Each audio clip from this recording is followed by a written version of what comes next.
It's all over here at the Thornbury Surfacing Stadium with Chippenham Town manager Gary Horgan.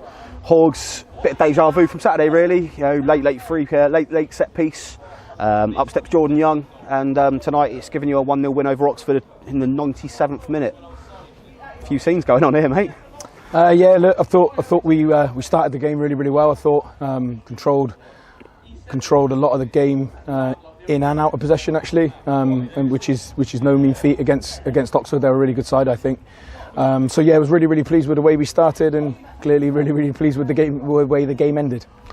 Going well against the sides that from last season were kind of, the proverbial big boys. Dartford, were very much in the playoff mix, and we played them last year. Oxford were the other losing semi-finalist in the eliminator, and obviously we've come down here today in a 1-0 and a clean sheet. You've got to be happy with how the boys are performing against the so-called bigger sides in the league. Yeah, I think, like I said, I think that's 4 clean sheets for us, which is good. So it allows us to build from a base, and I think we've played 4, maybe 5 of the top 7 or something like that in our run so far this year. I know it's early, but look, we're pleased that we've won another game of football. Obviously we do now go to Braintree, a difficult place last season, a difficult opponent when they came down here, and they're going to be a bit of a different proposition to what you've played so far. They're a very direct side, big and physical. We've had a couple of sides down there, but none that really do it and make it their art form like Braintree have done. Where does the game plan go for you and the boys when you get back in the coaching staff? You will sit down and have a conversation. It's going to be very difficult prepping for an Oxford, but Braintree will possess its same challenges.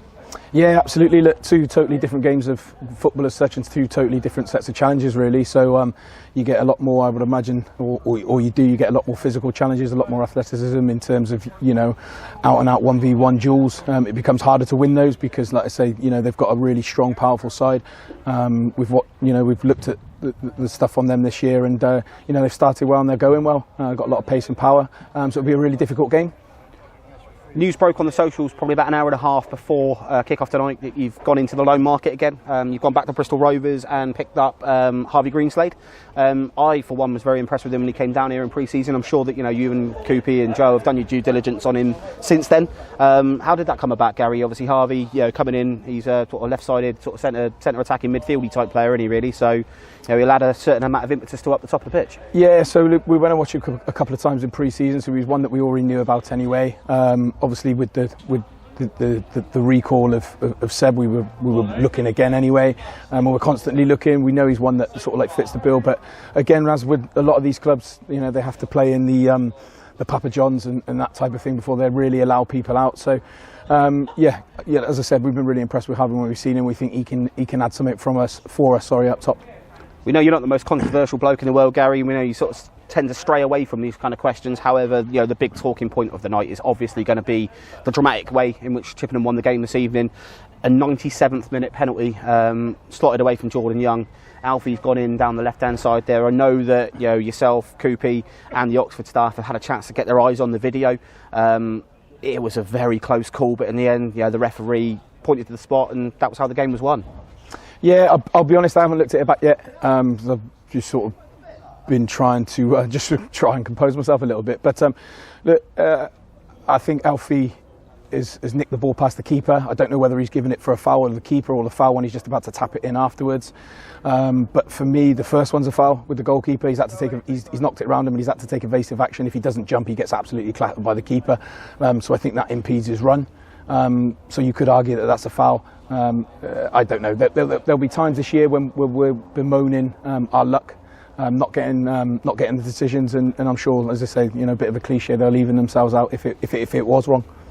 Facts are facts. So Gary, the referee did point to the spot, and Jordan did slot it away, and that's another 3 points for Chippenham here. Unbeaten at home so far. A very good start here, and as you alluded to earlier in the interview, we've played a lot of the big boys.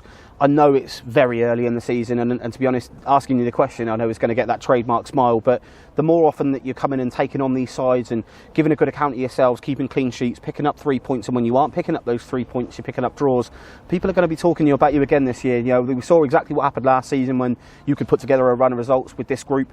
The group hasn't changed massively. It's still the same lads that reached the playoff semi-final. When do we start talking about targets for the season, Gary?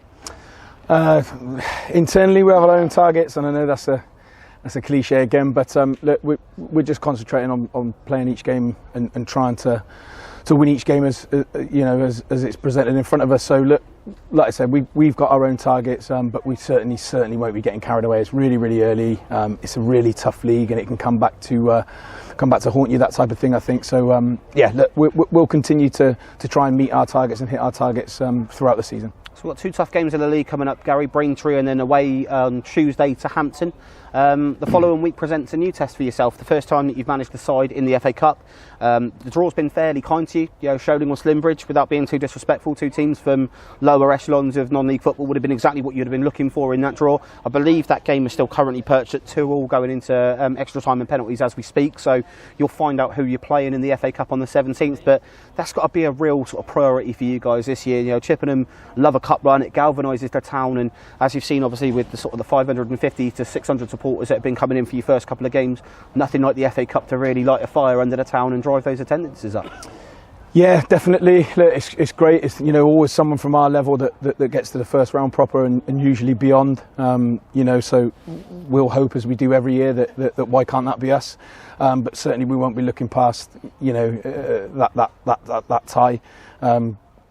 Given sort of not record, but what happened last year. But look, they'll both be good sides that will give us a test whatever happens. So that we'll go into next week, like I say, and then hopefully have a bit of a distraction in that cup game then as well. Good stuff. Well, we'll wrap it up for tonight, Gary. Obviously, we've got friends and family waiting in the bar ready to celebrate. But once again, here at the Thornbury Surfacing Stadium, it's another 3 points for Chippenham. It's another late show from Jordan Young. Congratulations from all of us, Gary, and hope it continues on Saturday at Braintree. Cheers. Thank you.